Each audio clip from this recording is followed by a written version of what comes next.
ਸਤਿ ਸ਼੍ਰੀ ਅਕਾਲ। ਤੁਸੀਂ ਵੇਖ ਰਹੇ ਹੋ ਟੀਵੀ ਪੰਜਾਬ ਤੇ ਮੈਂ ਹਾਂ ਤੁਹਾਡੇ ਨਾਲ ਇੰਦਰਪ੍ਰੀਤ ਕੌਰ ਪੰਨੂ। ਖਬਰਾਂ ਦੇ ਇਸ ਬੁਲੇਟਿਨ ਦੇ ਵਿੱਚ ਤੁਹਾਡਾ ਸਵਾਗਤ ਹੈ। ਸਭ ਤੋਂ ਪਹਿਲਾਂ ਝਾਤ ਮਾਰਦੇ ਹਾਂ ਅੱਜ ਦੀਆਂ ਚੋਣਵੀਆਂ ਖਬਰਾਂ ਦੇ ਉੱਪਰ। ਟਰੂਡੋ ਦਾ ਕੈਨੇਡਾ ਦੇ ਵਿੱਚ ਚੋਣਾਂ ਬਾਰੇ ਐਲਾਨ। ਕੈਨੇਡਾ ਦੇ ਵਿੱਚ ਇਸ ਸਾਲ ਹੋਣਗੀਆਂ ਚੋਣਾਂ।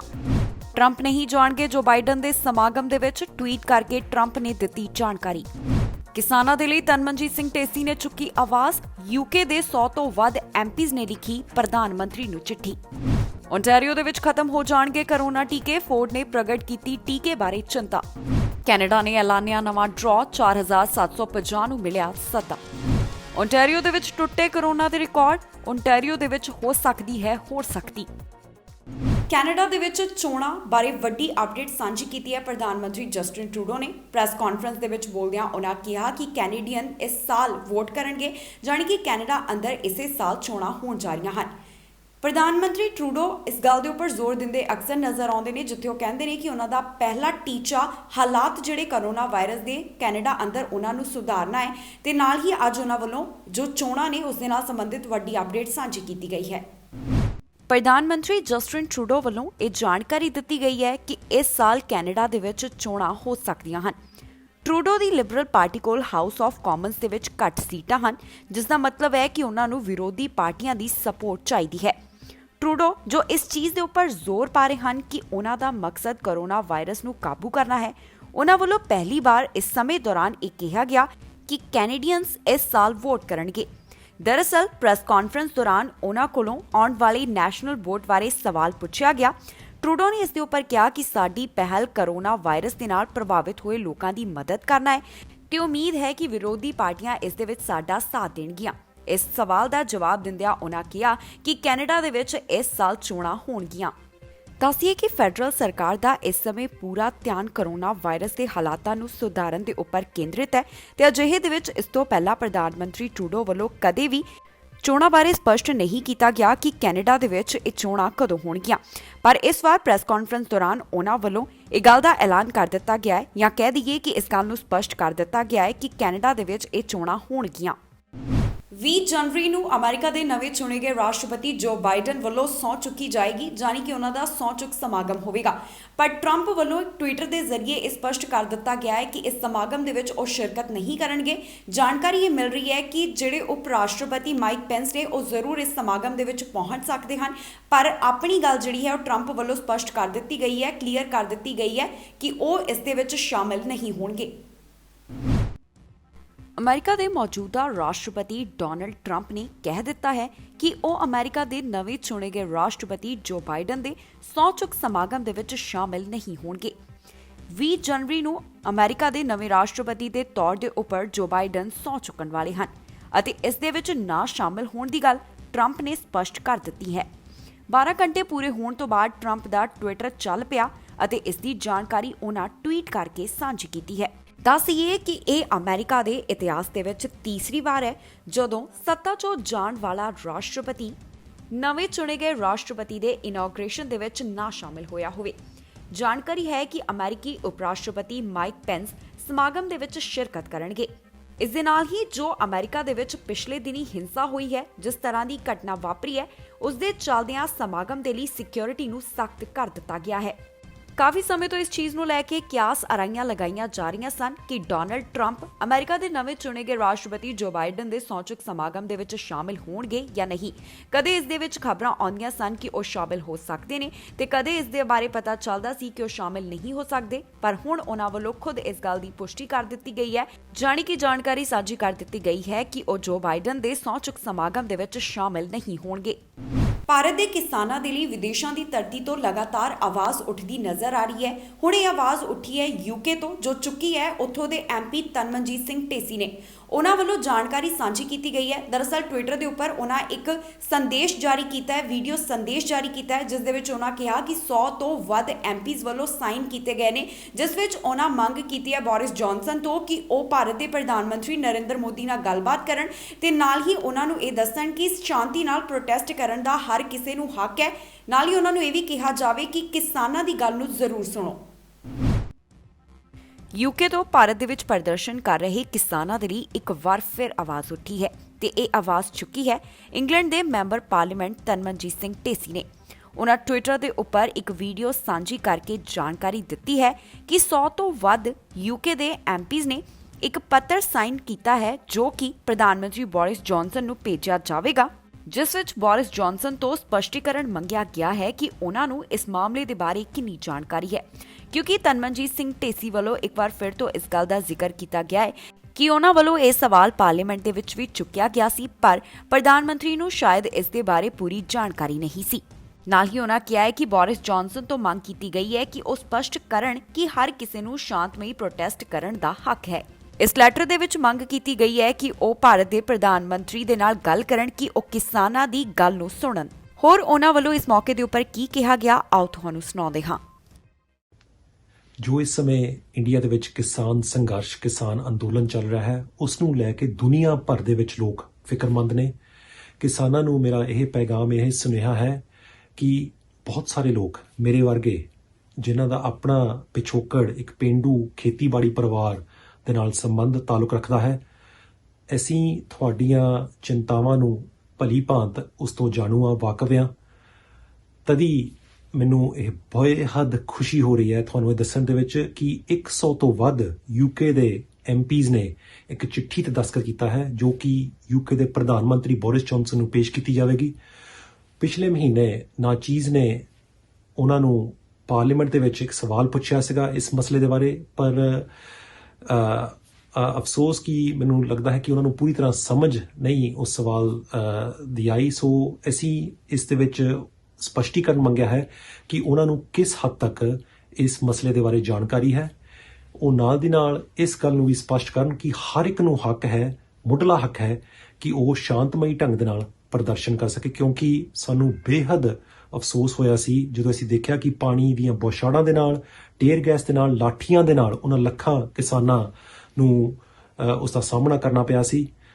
ਅਸੀਂ ਇਸ ਦੇ ਨਾਲ ਪ੍ਰਧਾਨ ਮੰਤਰੀ ਸਾਹਿਬ ਨੂੰ ਇਹ ਵੀ ਬੇਨਤੀ ਕੀਤੀ ਹੈ ਕਿ ਉਹ ਇੰਡੀਆ ਦੇ ਪ੍ਰਧਾਨ ਮੰਤਰੀ ਤੱਕ ਸਾਡੀਆਂ ਇਸ ਚਿੰਤਾਵਾਂ ਦਾ ਅਹਿਸਾਸ ਉਹਨਾਂ ਨੂੰ ਜ਼ਾਹਿਰ ਕਰਨ ਅਤੇ ਨਾਲ ਦੀ ਨਾਲ ਇਹ ਵੀ ਆਸ ਪ੍ਰਗਟ ਕਰਨ ਕਿ ਅਸੀਂ ਚਾਹੁੰਦੇ ਹਾਂ ਕਿ ਜਲਦ ਤੋਂ ਜਲਦ ਇਸ ਮਸਲੇ ਦਾ ਹੱਲ ਕੱਢਿਆ ਜਾਵੇ ਤਾਂ ਕਿ ਜਿਹੜੇ ਕਿਸਾਨ ਨੇ ਉਹ ਸੁਖੀ ਸ਼ਾਂਤ ਆਪਣੇ ਘਰ ਵਾਪਸ ਪਰਤ ਸਕਣ। ਓਨਟਾਰੀਓ ਦੇ ਵਿੱਚ 25 ਜਨਵਰੀ ਤੋਂ ਬਾਅਦ ਸਕੂਲ ਖੁੱਲਣਗੇ। ਇਹ ਗੱਲ ਹੁਣ ਸਰਕਾਰ ਵੱਲੋਂ ਜਾਣੀ ਕਿ ਇੱਥੋਂ ਦੇ ਪ੍ਰੀਮੀਅਰ ਡਗ ਫੋਰਡ ਵੱਲੋਂ ਵੀ ਸਪਸ਼ਟ ਕਰ ਦਿੱਤੀ ਗਈ ਹੈ। ਹਾਲ ਹੀ ਦੇ ਵਿੱਚ ਸੂਤਰਾਂ ਦੇ ਹਵਾਲੇ ਤੋਂ ਇਹ ਜਾਣਕਾਰੀ ਆਈ ਸੀ ਕਿ ਹੋ ਸਕਦਾ ਹੈ ਕਿ ਓਨਟਾਰੀਓ ਦੇ ਵਿੱਚ ਅਜੇ ਸਕੂਲਾਂ ਨੂੰ ਨਾ ਖੋਲ੍ਹਿਆ ਜਾਵੇ ਤੇ ਇਸ ਫੈਸਲੇ ਦੇ ਉੱਪਰ ਮੋਹਰ ਲੱਗ ਗਈ ਹੈ, ਜਿੱਥੇ ਇਹ ਗੱਲ ਕਹਿ ਦਿੱਤੀ ਗਈ ਹੈ ਕਿ 25 ਜਨਵਰੀ ਤੋਂ ਬਾਅਦ ਹੀ ਸਕੂਲਾਂ ਨੂੰ ਖੋਲ੍ਹਿਆ ਜਾਏਗਾ। ਇਹ ਫੈਸਲਾ ਇਸ ਕਰਕੇ ਚੁੱਕਿਆ ਗਿਆ ਹੈ ਕਿਉਂਕਿ ਅਧਿਆਪਕਾਂ ਵੱਲੋਂ ਵੀ ਇੱਕ ਪੱਤਰ ਲਿਖਿਆ ਗਿਆ ਸੀ ਜਿਸ ਦੇ ਵਿੱਚ ਉਹਨਾਂ ਮੰਗ ਕੀਤੀ ਸੀ ਕਿ ਹਾਲਾਤਾਂ ਨੂੰ ਦੇਖਦਿਆਂ ਅਜੇ ਸਕੂਲਾਂ ਨੂੰ ਨਾ ਖੋਲ੍ਹਿਆ ਜਾਵੇ। ਓਨਟਾਰੀਓ ਦੇ ਵਿੱਚ ਸਕੂਲ ਖੋਲ੍ਹਣ ਬਾਰੇ ਸੂਤਰਾਂ ਦੇ ਹਵਾਲੇ ਤੋਂ ਕੱਲ੍ਹ ਜਾਣਕਾਰੀ ਆਈ ਸੀ ਕਿ ਸ਼ਾਇਦ ਓਨਟਾਰੀਓ ਦੇ ਵਿੱਚ ਸਕੂਲ ਨਾ ਖੋਲ੍ਹੇ ਜਾਣ ਅਤੇ ਹੁਣ ਇਸ ਖਬਰ ਦੇ ਉੱਪਰ ਮੋਹਰ ਲੱਗ ਚੁੱਕੀ ਹੈ ਕਿਉਂਕਿ 25 ਜਨਵਰੀ ਤੋਂ ਬਾਅਦ ਹੀ ਇੱਥੇ ਕਲਾਸਾਂ ਲੱਗਣਗੀਆਂ, ਜਾਣੀ ਕਿ ਵਿਦਿਆਰਥੀ ਕਲਾਸਾਂ ਦੇ ਵਿੱਚ ਪੜ੍ਹ ਸਕਣਗੇ। ਹਾਲਾਂਕਿ ਪਹਿਲਾਂ ਕਿਹਾ ਜਾ ਰਿਹਾ ਸੀ ਕਿ 11 ਜਨਵਰੀ ਤੋਂ ਵਿਦਿਆਰਥੀ ਕਲਾਸਾਂ ਵਿੱਚ ਜਾ ਕੇ ਪੜ੍ਹਾਈ ਕਰ ਸਕਦੇ ਹਨ, ਪਰ ਜਿਸ ਤਰ੍ਹਾਂ ਦੇ ਰੋਜ਼ਾਨਾ ਮਾਮਲੇ ਸਾਹਮਣੇ ਆ ਰਹੇ ਹਨ ਉਸ ਤੋਂ ਬਾਅਦ ਇਹ ਫੈਸਲਾ ਬਦਲਿਆ ਗਿਆ ਹੈ ਤੇ ਹੁਣ 25 ਜਨਵਰੀ ਤੋਂ ਬਾਅਦ ਹੀ ਕਲਾਸਾਂ ਲੱਗਣਗੀਆਂ। ਇਸ ਦੇ ਬਾਰੇ ਵਿੱਚ ਇੱਕ ਸਰਵੇ ਵੀ ਕਰਵਾਇਆ ਗਿਆ ਸੀ ਜਿਸ ਦੇ ਵਿੱਚ ਬਹੁਤ ਸਾਰੇ ਵਿਦਿਆਰਥੀ ਜਾਨੀ ਸਟੂਡੈਂਟਸ 25 ਜਨਵਰੀ ਤੋਂ ਪਹਿਲਾਂ ਸਕੂਲ ਆਉਣ ਦੇ ਲਈ ਰਾਜ਼ੀ ਨਹੀਂ ਸਨ। ਓਨਟਾਰੀਓ ਦੇ ਸਿੱਖਿਆ ਮੰਤਰੀ ਵੱਲੋਂ ਮਾਪਿਆਂ ਨੂੰ ਇੱਕ ਖੁੱਲ੍ਹਾ ਪੱਤਰ ਵੀ ਲਿਖਿਆ ਗਿਆ ਸੀ ਜਿਸ ਦੇ ਵਿੱਚ ਉਹਨਾਂ ਇਹ ਗੱਲ ਕਹੀ ਸੀ ਕਿ ਮਾਪੇ ਆਪਣੇ ਬੱਚਿਆਂ ਨੂੰ ਸਕੂਲ ਭੇਜਣ ਦੇ ਲਈ ਤਿਆਰ ਹੋ ਜਾਣ ਕਿਉਂਕਿ 11 ਜਨਵਰੀ ਤੋਂ ਇੱਥੇ ਸਕੂਲ ਸ਼ੁਰੂ ਹੋ ਸਕਦੇ ਹਨ। ਵਿਦਿਆਰਥੀਆਂ ਦੇ ਨਾਲ ਅਧਿਆਪਕ ਵੀ ਚਾਹੁੰਦੇ ਸਨ ਕਿ ਸਕੂਲਾਂ ਨੂੰ ਅਜੇ ਨਾ ਖੋਲ੍ਹਿਆ ਜਾਵੇ ਕਿਉਂਕਿ ਅਧਿਆਪਕਾਂ ਵੱਲੋਂ ਵੀ ਇੱਕ ਲੈਟਰ ਲਿਖਿਆ ਗਿਆ ਸੀ ਜਿਸ ਦੇ ਵਿੱਚ ਉਹਨਾਂ ਨੇ ਵੀ ਇਹ ਮੰਗ ਕੀਤੀ ਸੀ ਕਿ ਸਕੂਲਾਂ ਨੂੰ ਅਜੇ ਨਾ ਖੋਲ੍ਹਿਆ ਜਾਵੇ ਤਾਂ ਕਿ ਵਿਦਿਆਰਥੀ ਅਤੇ ਅਧਿਆਪਕਾਂ ਦਾ ਕੋਵਿਡ-19 ਵਾਇਰਸ ਤੋਂ ਬਚਾਅ ਹੋ ਸਕੇ। ਦੱਸੀਏ ਕਿ ਕੋਰੋਨਾ ਵਾਇਰਸ ਫੈਲਣ ਤੋਂ ਲੈ ਕੇ ਹੁਣ ਤੱਕ 7000 ਮਾਮਲੇ ਸਕੂਲਾਂ ਦੇ ਨਾਲ ਸੰਬੰਧਿਤ ਸਾਹਮਣੇ ਆਏ ਹਨ। ਇਸ ਲਈ ਕਈ ਸਕੂਲਾਂ ਨੂੰ ਕੁਝ ਸਮੇਂ ਦੇ ਲਈ ਬੰਦ ਵੀ ਕਰਨਾ ਪਿਆ ਅਤੇ ਸਟੂਡੈਂਟਸ ਅਤੇ ਸਟਾਫ ਨੂੰ ਇਕਾਂਤਵਾਸ ਦੇ ਵਿੱਚ ਰਹਿਣਾ ਵੀ ਪਿਆ। ਦਸੰਬਰ ਮਹੀਨੇ ਦੇ ਵਿੱਚ 63,000 ਨੌਕਰੀਆਂ ਗਈਆਂ ਨੇ ਕੈਨੇਡਾ ਦੇ ਵਿੱਚ। ਇਹ ਜਾਣਕਾਰੀ ਇੱਕ ਰਿਪੋਰਟ ਦੇ ਵਿੱਚ ਸਾਂਝੀ ਕੀਤੀ ਗਈ ਹੈ, ਜਿਸ ਦੇ ਵਿੱਚ ਕਿਹਾ ਗਿਆ ਕਿ ਕੋਵਿਡ-19 ਜਦੋਂ ਦੀ ਉਸਦੀ ਸ਼ੁਰੂਆਤ ਹੋਈ ਹੈ, ਦਸੰਬਰ ਮਹੀਨਾ ਸਭ ਤੋਂ ਜ਼ਿਆਦਾ ਇਸ ਦੇ ਲਈ ਜੋ ਕਹਿ ਲਈਏ ਕਿ ਵਰਸਟ ਰਿਹਾ ਹੈ, ਖਰਾਬ ਰਿਹਾ ਹੈ, ਮਾੜਾ ਰਿਹਾ ਹੈ, ਜਿੱਥੇ ਇੰਨੀਆਂ ਸਾਰੀਆਂ ਨੌਕਰੀਆਂ ਗਈਆਂ ਹਨ। ਬਾਕੀ ਪੂਰੀ ਜਾਣਕਾਰੀ ਡਿਟੇਲ ਦੇ ਵਿੱਚ ਤੁਹਾਡੇ ਨਾਲ ਸਾਂਝੀ ਕਰਾਂਗੇ ਇਸ ਖਬਰ ਅੰਦਰ। ਦਸੰਬਰ ਮਹੀਨੇ ਦੇ ਵਿੱਚ ਕੈਨੇਡਾ ਅੰਦਰ 63,000 ਨੌਕਰੀਆਂ ਗਈਆਂ ਹਨ। ਕੋਵਿਡ-19 ਵਾਇਰਸ ਦੀ ਸ਼ੁਰੂਆਤ ਤੋਂ ਲੈ ਕੇ ਹੁਣ ਤੱਕ ਦਸੰਬਰ ਮਹੀਨਾ ਜੌਬ ਮਾਰਕੀਟ ਦੇ ਉੱਪਰ ਕਾਫੀ ਜ਼ਿਆਦਾ ਅਸਰ ਦਿਖਾਉਂਦਾ ਨਜ਼ਰ ਆਇਆ। ਇਹ ਰਿਪੋਰਟ ਸਟੈਟਿਕਸ ਕੈਨੇਡਾ ਵੱਲੋਂ ਪੇਸ਼ ਕੀਤੀ ਗਈ ਹੈ, ਜਿਸ ਦੇ ਵਿੱਚ ਦੱਸਿਆ ਗਿਆ ਕਿ ਜੌਬਲੈਸ ਰੇਟ ਇਸ ਸਮੇਂ 8.6% ਹੈ। ਮਈ ਦੇ ਵਿੱਚ ਇਹ 13.7 ਸੀ। ਇਕੋਨੋਮਿਸਟ ਨੂੰ ਇਸ ਦੀ ਉਮੀਦ ਸੀ, ਕਿਉਂਕਿ ਜੋ ਵੱਡੇ ਪ੍ਰੋਵਿੰਸਸ ਨੇ ਜਿਵੇਂ ਕਿ ਓਨਟਾਰੀਓ ਅਤੇ ਕਿਊਬੈਕ, ਉੱਥੇ ਸਟ੍ਰਿਕਟ ਲਾਕਡਾਊਨ ਹੈ। ਅਪ੍ਰੈਲ ਤੋਂ ਲੈ ਕੇ ਹੁਣ ਤੱਕ ਇਹ ਪਹਿਲੀ ਵਾਰ ਹੈ ਜਦੋਂ ਇੰਨੀ ਵੱਡੀ ਗਿਣਤੀ ਦੇ ਵਿੱਚ ਨੌਕਰੀਆਂ ਗਈਆਂ ਹੋਣ। ਬੈਂਕ ਆਫ ਮੌਂਟਰੀਅਲ ਦੇ ਇਕੋਨੋਮਿਸਟ ਡਗ ਪੋਰਟਰ ਨੇ ਦੱਸਿਆ ਹੈ ਕਿ 1982 ਤੋਂ ਲੈ ਕੇ ਹੁਣ ਤੱਕ ਕੈਨੇਡੀਅਨ ਜੌਬਸ ਦੇ ਲਈ ਇਹ ਕਾਫੀ ਬੁਰਾ ਸਾਲ ਰਿਹਾ ਹੈ। ਕੈਨੇਡਾ ਦੇ ਪ੍ਰੋਵਿੰਸਸ ਦੇ ਵਿੱਚ ਮੁੜ ਤੋਂ ਸਖਤ ਪਾਬੰਦੀਆਂ ਕੀਤੀਆਂ ਗਈਆਂ ਹਨ ਤੇ ਕਿਹਾ ਜਾ ਰਿਹਾ ਹੈ ਕਿ ਅਗਲੇ ਮਹੀਨੇ ਦੀ ਰਿਪੋਰਟ ਵਿੱਚ ਹੋਰ ਗਿਰਾਵਟ ਦੇਖੀ ਜਾ ਸਕਦੀ ਹੈ, ਕਿਉਂਕਿ ਇਸ ਵਾਇਰਸ ਦੇ ਕਾਰਨ ਬਹੁਤ ਸਾਰੇ ਕੰਮਕਾਜ ਪ੍ਰਭਾਵਿਤ ਹੋਏ ਹਨ।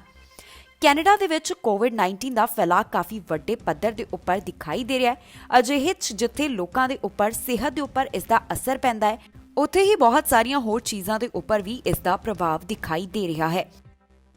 ਕੈਨੇਡਾ ਵੱਲੋਂ ਨਵੇਂ ਐਕਸਪ੍ਰੈਸ ਐਂਟਰੀ ਡਰਾਅ ਦਾ ਐਲਾਨ ਕੀਤਾ ਗਿਆ ਹੈ, ਜਿਸ ਦੇ ਤਹਿਤ 4,750 ਉਮੀਦਵਾਰਾਂ ਨੂੰ ਸੱਦਾ ਦਿੱਤਾ ਗਿਆ। ਦੱਸ ਦਈਏ ਕਿ ਨਵੇਂ ਸਾਲ ਦੀ ਸ਼ੁਰੂਆਤ ਦੇ ਵਿੱਚ 2 ਡਰਾਅ ਕੈਨੇਡਾ ਵੱਲੋਂ ਇਮੀਗ੍ਰੇਸ਼ਨ ਵੱਲੋਂ ਐਲਾਨੇ ਗਏ ਹਨ। ਜੋ ਪਹਿਲਾ ਡਰਾਅ ਸੀ ਉਸ ਦਾ ਐਲਾਨ ਜਿਸ ਦਾ ਕੀਤਾ ਗਿਆ ਉਹ ਪ੍ਰੋਵਿੰਸ਼ੀਅਲ ਨੋਮੀਨੀ ਪ੍ਰੋਗਰਾਮ ਦੇ ਤਹਿਤ ਸੀ ਤੇ ਇਸ ਵਾਰ ਦਾ ਐਕਸਪ੍ਰੈਸ ਐਂਟਰੀ ਡਰਾਅ ਕੱਢਿਆ ਗਿਆ, ਜਿਸ ਦੇ ਵਿੱਚ ਜੋ ਉਮੀਦਵਾਰਾਂ ਨੂੰ ਸੱਦਾ ਪੱਤਰ ਦਿੱਤਾ ਗਿਆ ਹੈ। ਬਾਕੀ ਸਾਰੀ ਜਾਣਕਾਰੀ ਦੇ ਲਈ ਵੇਖੋ ਇਹ ਖਬਰ। ਕੈਨੇਡਾ ਦੇ ਵਿੱਚ ਇੱਕ ਹੋਰ ਐਕਸਪ੍ਰੈਸ ਐਂਟਰੀ ਡਰਾਅ ਦਾ ਐਲਾਨ ਕੀਤਾ ਗਿਆ ਹੈ। ਇਹ ਡਰਾਅ 7 ਜਨਵਰੀ ਨੂੰ ਕੱਢਿਆ ਗਿਆ ਸੀ। ਇਸ ਦਾ ਦੂਜਾ ਰਾਊਂਡ 2 ਦਿਨ ਦੇ ਬਾਅਦ ਹੋਵੇਗਾ। ਦੱਸ ਦਈਏ ਕਿ ਇਸ ਨਵੇਂ ਡਰਾਅ ਦੇ ਤਹਿਤ 4,750 ਕੈਨੇਡੀਅਨ ਐਕਸਪੀਰੀਅੰਸ ਕਲਾਸ ਉਮੀਦਵਾਰਾਂ ਨੂੰ ਸੱਦਾ ਦਿੱਤਾ ਗਿਆ। ਇਸ ਦੇ ਵਿੱਚ ਇਨਵੀਟੇਸ਼ਨ ਟੂ ਅਪਲਾਈ ਵਾਸਤੇ 461 CRS ਕੋਰਸ ਦੀ ਜ਼ਰੂਰਤ ਸੀ। ਇਹ ਡਰਾਅ ਦੇ ਨਤੀਜੇ ਅੱਜ ਜਾਣੀ ਕਿ 8 ਜਨਵਰੀ ਨੂੰ ਦੱਸੇ ਗਏ ਹਨ। ਦੱਸ ਦਈਏ ਕਿ ਇਸ ਤੋਂ ਪਹਿਲਾਂ ਕੈਨੇਡਾ ਦੇ ਵਿੱਚ ਪ੍ਰੋਵਿੰਸ਼ੀਅਲ ਨੋਮੀਨੀ ਦੇ ਲਈ ਡਰਾਅ ਕੱਢਿਆ ਗਿਆ ਸੀ। ਇਸ ਡਰਾਅ ਦੇ ਵਿੱਚ immigration, refugees and citizenship Canada ਵੱਲੋਂ 250 ਉਮੀਦਵਾਰਾਂ ਨੂੰ ਸੱਦਾ ਜਾਰੀ ਕੀਤਾ ਗਿਆ ਸੀ। ਤੇ ਹੁਣ ਜਿਹੜਾ ਐਕਸਪ੍ਰੈਸ ਐਂਟਰੀ ਦਾ ਨਵਾਂ ਡਰਾਅ ਐਲਾਨਿਆ ਗਿਆ ਹੈ, ਇਸ ਦੇ ਤਹਿਤ 4,750 ਕੈਨੇਡੀਅਨ ਐਕਸਪੀਰੀਅੰਸ ਕਲਾਸ ਉਮੀਦਵਾਰਾਂ ਨੂੰ ਇਨਵੀਟੇਸ਼ਨ ਦਿੱਤੇ ਗਏ ਹਨ। ਦੱਸ ਦਈਏ ਕਿ ਨਵੇਂ ਸਾਲ ਦੀ ਸ਼ੁਰੂਆਤ ਦੇ ਵਿੱਚ ਕੈਨੇਡਾ ਵੱਲੋਂ ਇਹ 2 ਇਮੀਗ੍ਰੇਸ਼ਨ ਡਰਾਅਸ ਕੱਢੇ ਗਏ ਹਨ, ਜਿਸ ਦੇ ਤਹਿਤ ਉਮੀਦਵਾਰਾਂ ਨੂੰ ਸੱਦਾ ਭੇਜਿਆ ਗਿਆ ਹੈ। ਕੈਨੇਡਾ ਵੱਲੋਂ ਜੋ ਨਵਾਂ ਇਮੀਗ੍ਰੇਸ਼ਨ ਲੈਵਲਸ ਪਲਾਨ ਐਲਾਨਿਆ ਗਿਆ ਹੈ, ਉਸ ਦੇ ਤਹਿਤ ਟੀਚਾ ਰੱਖਿਆ ਗਿਆ ਹੈ ਕਿ ਕੈਨੇਡਾ ਦੇ ਵਿੱਚ ਸਾਲਾਨਾ 4 ਲੱਖ ਤੋਂ ਵੱਧ ਦਾ ਸਵਾਗਤ ਕੀਤਾ ਜਾਵੇਗਾ। ਇਸੇ ਦੇ ਤਹਿਤ ਉਮੀਦ ਕੀਤੀ ਜਾ ਰਹੀ ਹੈ ਕਿ ਇਸ ਵਾਰ ਵੀ ਵੱਡੇ ਐਕਸਪ੍ਰੈਸ ਐਂਟਰੀ ਡਰਾਅ ਕੱਢੇ ਜਾਣਗੇ, ਕਿਉਂਕਿ ਪਿਛਲੇ ਸਾਲ ਦੇ ਵਿੱਚ ਕਈ ਅਜਿਹੇ ਐਕਸਪ੍ਰੈਸ ਐਂਟਰੀ ਡਰਾਅ ਸਨ ਜਿਸ ਦੇ ਵਿੱਚ ਕਈ ਉਮੀਦਵਾਰਾਂ ਨੂੰ ਜਾਣੀ ਕਿ ਜ਼ਿਆਦਾ ਉਮੀਦਵਾਰਾਂ ਨੂੰ ਸੱਦਾ ਦਿੱਤਾ ਗਿਆ ਸੀ। ਪ੍ਰੈਸ ਕਾਨਫਰੰਸ ਦੇ ਵਿੱਚ ਕੋਵਿਡ-19 ਦੀ ਅਪਡੇਟ ਸਾਂਝੀ ਕੀਤੀ ਗਈ ਹੈ ਪ੍ਰਧਾਨ ਮੰਤਰੀ ਜਸਟਿਨ ਟਰੂਡੋ ਵੱਲੋਂ। ਨਾਲ ਹੀ ਉਹਨਾਂ ਨੇ ਇੱਕ ਵਾਰ ਫਿਰ ਤੋਂ ਅਮਰੀਕਾ ਦੇ ਵਿੱਚ ਜੋ ਹਿੰਸਾ ਹੋਈ ਹੈ ਉਸ ਦੀ ਨਿੰਦਾ ਕੀਤੀ ਹੈ। ਆਪਣੇ ਸੰਬੋਧਨ ਦੀ ਸ਼ੁਰੂਆਤ ਉਹਨਾਂ ਵੱਲੋਂ ਇਸ ਅਮਰੀਕਾ ਦੇ ਵਿੱਚ ਜੋ ਹਿੰਸਾ ਹੋਈ ਹੈ ਟਿੱਪਣੀ ਕਰਦੇ ਜਾਣੀ ਕਿ ਆਪਣੇ ਵਿਚਾਰ ਰੱਖਦੇ ਹੀ ਹੋਈ ਹੈ। ਉਸ ਤੋਂ ਬਾਅਦ ਉਹਨਾਂ ਨੇ ਕੋਵਿਡ-19 ਦੇ ਜੋ ਹਾਲਾਤ ਬਣੇ ਨੇ ਕੈਨੇਡਾ ਦੇ ਵਿੱਚ ਤੇ ਹੋਰ ਵੀ ਕਈ ਗੱਲਾਂ ਦੀ ਸਾਂਝ ਪਾਈ ਗਈ ਹੈ। ਕੀ ਕਿਹਾ ਉਹਨਾਂ ਵੱਲੋਂ, ਤੁਸੀਂ ਆਪ ਹੀ ਸੁਣੋ। ਪ੍ਰਧਾਨ ਮੰਤਰੀ ਜਸਟਿਨ ਟਰੂਡੋ ਵੱਲੋਂ ਪ੍ਰੈਸ ਕਾਨਫਰੰਸ ਦੇ ਵਿੱਚ ਕੈਨੇਡਾ ਦੇ ਅੰਦਰ ਜੋ ਮੌਜੂਦਾ ਕੋਵਿਡ-19 ਦੀ ਸਥਿਤੀ ਹੈ ਉਸ ਦੀ ਜਾਣਕਾਰੀ ਸਾਂਝੀ ਕੀਤੀ ਗਈ ਹੈ। ਇਸ ਪ੍ਰੈਸ ਕਾਨਫਰੰਸ ਦੀ ਸ਼ੁਰੂਆਤ ਉਹਨਾਂ ਵੱਲੋਂ ਜੋ ਅਮਰੀਕਾ ਦੇ ਵਿੱਚ ਹਿੰਸਾ ਹੋਈ ਹੈ ਉਸ ਦੀ ਗੱਲਬਾਤ ਕਰਦਿਆਂ ਕੀਤੀ ਗਈ ਹੈ। ਟਰੂਡੋ ਵੱਲੋਂ ਇੱਕ ਵਾਰ ਫਿਰ ਤੋਂ ਨਿੰਦਾ ਕੀਤੀ ਗਈ ਹੈ ਉਸ ਘਟਨਾ ਦੀ, ਉਸ ਹਿੰਸਾ ਦੀ ਜੋ ਅਮਰੀਕਾ ਦੇ ਵਿੱਚ ਵਾਪਰੀ ਸੀ। ਨਾਲ ਹੀ ਟਰੂਡੋ ਵੱਲੋਂ ਮੌਜੂਦਾ ਹਾਲਾਤਾਂ ਦੇ ਬਾਰੇ ਵਿੱਚ ਜਾਣੂ ਕਰਵਾਇਆ ਗਿਆ ਅਤੇ ਵੈਕਸੀਨੇਸ਼ਨ ਦੀ ਅਪਡੇਟ ਵੀ ਉਹਨਾਂ ਵੱਲੋਂ ਸਾਂਝੀ ਕੀਤੀ ਗਈ ਹੈ। ਸੋ ਇਸ ਮੌਕੇ ਪ੍ਰਧਾਨ ਮੰਤਰੀ ਜਸਟਿਨ ਟਰੂਡੋ ਵੱਲੋਂ ਹੋਰ ਕਿਹਨਾਂ ਗੱਲਾਂ ਦਾ ਜ਼ਿਕਰ ਕੀਤਾ ਗਿਆ, ਆਓ ਤੁਹਾਨੂੰ ਸੁਣਾਉਂਦੇ ਹਾਂ। By addressing what unfolded in Washington, D.C. this week, what we witnessed was an assault on democracy by violent rioters, incited by the current president and other politicians. As shocking, deeply disturbing, and frankly saddening as that event remains, we've also seen this week that democracy is resilient in America, our closest ally and neighbor. Violence has no place in our societies, and extremists will not succeed in overruling the will of the people. As Canadians, I think we've been all reflecting on our own country, something I spoke with the premiers about last night, about the fact that democracy is not automatic. It takes work every day. About what a real accomplishment it is to maintain a political system in which the losing side gracefully concedes and in which rival political parties between elections work together for the common good. We have this in Canada because Canadians make it possible. Canadians expect their political leaders to protect our precious democracy by how we conduct ourselves. We have seen this manifest in unanimous consent in our Parliament for our main COVID fighting measures at a time when the government holds a minority of seats. We see it in the cooperation between the federal government and provincial and territorial governments, regardless of political stripe. Canadians expect debate. Debate in service of all Canadians. Debate that is grounded in a shared acceptance of the facts.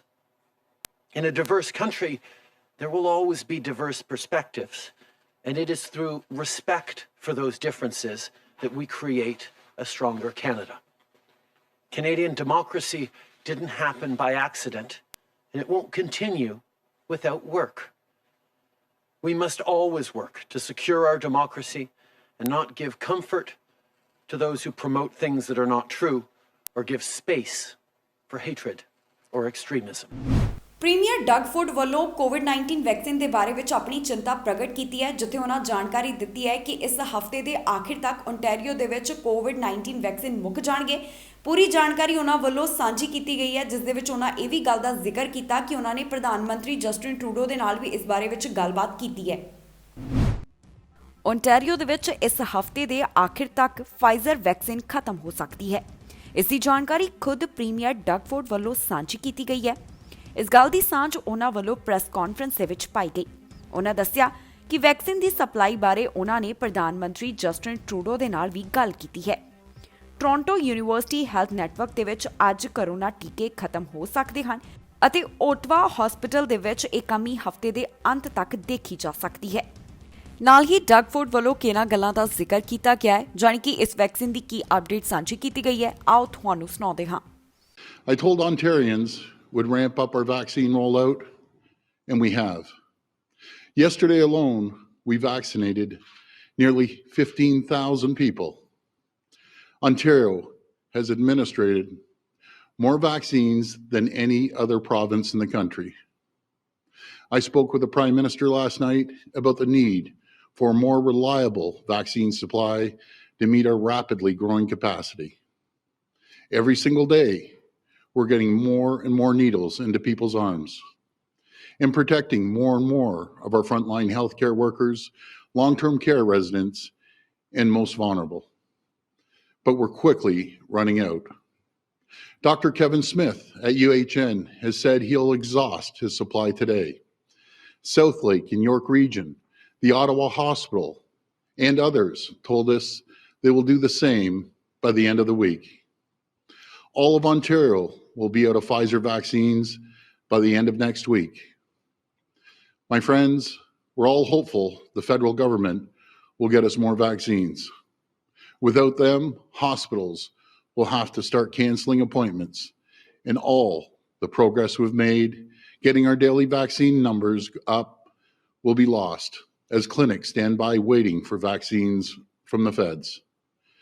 Phase 1 of our vaccine plan is well underway, and we're just starting down the road to getting back our normal lives.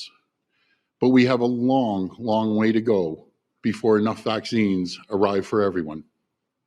Until then, the best and only defense against this terrible enemy are the public health measures.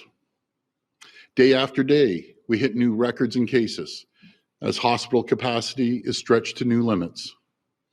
But we have to do everything we can right now to save lives. We need people to hunker down right now and stay home. We need you to avoid gatherings with people outside your household. We need you to practice physical distancing when out. Wear a mask and wash your hands often. These simple measures protect you and your loved ones. If these basic measures continue to be ignored, the consequences will be more dire. The shutdown won't end at the end of January, and we will have to look at more extreme measures. In the meantime, more people will get sick. Our hospitals will become overwhelmed. So please, I'm asking all Ontarians, please stay home and save lives. ਕੋਵਿਡ-19 ਦਾ ਨਵਾਂ strain ਜੋ ਮਿਲਿਆ ਉਸਨੇ ਕਾਫੀ ਜ਼ਿਆਦਾ ਚਿੰਤਾ ਜ਼ਰੂਰ ਵਧਾ ਦਿੱਤੀ, ਪਰ ਹਾਲ ਹੀ ਦੇ ਵਿੱਚ ਫਾਰਮਾਸਿਊਟੀਕਲ ਕੰਪਨੀ ਜਿਨ੍ਹਾਂ ਵੱਲੋਂ ਟੀਕਾ ਤਿਆਰ ਕੀਤਾ ਗਿਆ ਹੈ ਫਾਈਜ਼ਰ ਦਾ, ਉਹਨਾਂ ਵੱਲੋਂ ਦਾਅਵਾ ਕਰ ਦਿੱਤਾ ਗਿਆ ਹੈ ਕਿ ਜੋ ਕਰੋਨਾ ਦਾ ਨਵਾਂ ਰੂਪ ਹੈ ਉਸ ਦੇ ਉੱਪਰ ਇਹ ਟੀਕਾ ਅਸਰਦਾਰ ਸਾਬਿਤ ਹੋਏਗਾ। ਦਰਅਸਲ ਇੱਕ ਸਰਵੇ ਕਰਵਾਇਆ ਗਿਆ ਸੀ ਜਿਸ ਤੋਂ ਬਾਅਦ ਇਹ ਜਾਣਕਾਰੀ ਸਾਂਝੀ ਕੀਤੀ ਗਈ ਹੈ। ਫਾਈਜ਼ਰ ਵੈਕਸੀਨ ਵੱਲੋਂ ਹੁਣ ਨਵਾਂ ਦਾਅਵਾ ਕੀਤਾ ਗਿਆ ਹੈ। ਇਹ ਦਾਅਵਾ ਹੈ ਫਾਈਜ਼ਰ ਦਾ ਟੀਕਾ ਕਰੋਨਾ ਦੇ ਨਵੇਂ ਸਟ੍ਰੇਨ ਦੇ ਉੱਪਰ ਵੀ ਅਸਰਦਾਰ ਹੋਵੇਗਾ। ਇਹ ਜਾਣਕਾਰੀ ਅਮਰੀਕਾ ਦੇ ਮਾਹਿਰਾਂ ਦੇ ਸਮੂਹ ਨੇ ਸਾਂਝੀ ਕੀਤੀ ਹੈ।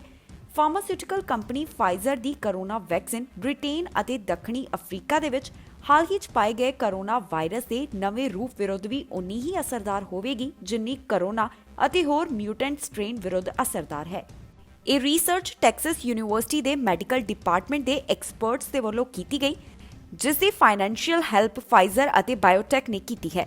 ਮਾਹਿਰਾਂ ਨੇ ਇੱਕ ਬਿਆਨ ਜਾਰੀ ਕੀਤਾ ਹੈ ਜਿਸ ਦੇ ਵਿੱਚ ਕਿਹਾ ਕਿ ਬ੍ਰਿਟੇਨ ਅਤੇ ਦੱਖਣੀ ਅਫਰੀਕਾ ਦੇ ਵਿੱਚ SARS-CoV-2 ਦੇ ਤੇਜ਼ੀ ਦੇ ਨਾਲ ਫੈਲ ਰਹੇ ਨਵੇਂ ਸਟ੍ਰੇਨ ਦੇ ਨਾਲ ਕਰੋਨਾ ਵਾਇਰਸ ਇਨਫੈਕਸ਼ਨ ਦੇ ਮਾਮਲੇ ਲਗਾਤਾਰ ਵਧਦੇ ਜਾ ਰਹੇ ਹਨ।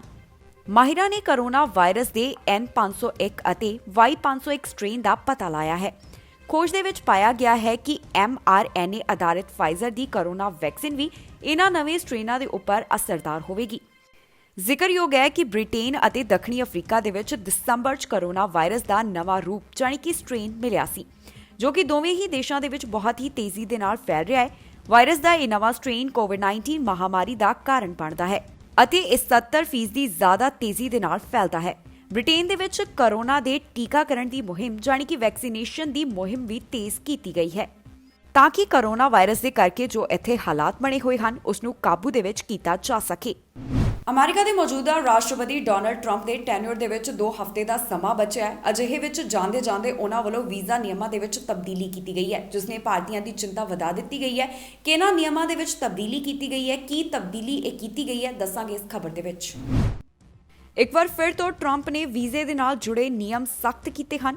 ਇਸ ਦੇ ਨਾਲ ਹੀ ਟਰੰਪ ਨੇ ਭਾਰਤੀ IT ਪੇਸ਼ੇਵਰਾਂ ਦੀਆਂ ਮੁਸ਼ਕਿਲਾਂ ਵਧਾ ਦਿੱਤੀਆਂ ਹਨ। ਅਮਰੀਕਾ ਦੇ ਵਿੱਚ H-1B ਵੀਜ਼ੇ ਦੇ ਵਿੱਚ ਬਦਲਾਵ ਕੀਤੇ ਗਏ ਹਨ। ਨਵੇਂ ਨਿਯਮਾਂ ਦੇ ਤਹਿਤ ਮੌਜੂਦਾ ਲੋਟਰੀ ਸਿਸਟਮ ਦੀ ਥਾਂ ਵੇਜ ਅਤੇ ਐਕਸਪੀਰੀਅੰਸ ਨੂੰ ਤਰਜੀਹ ਦਿੱਤੀ ਜਾਵੇਗੀ।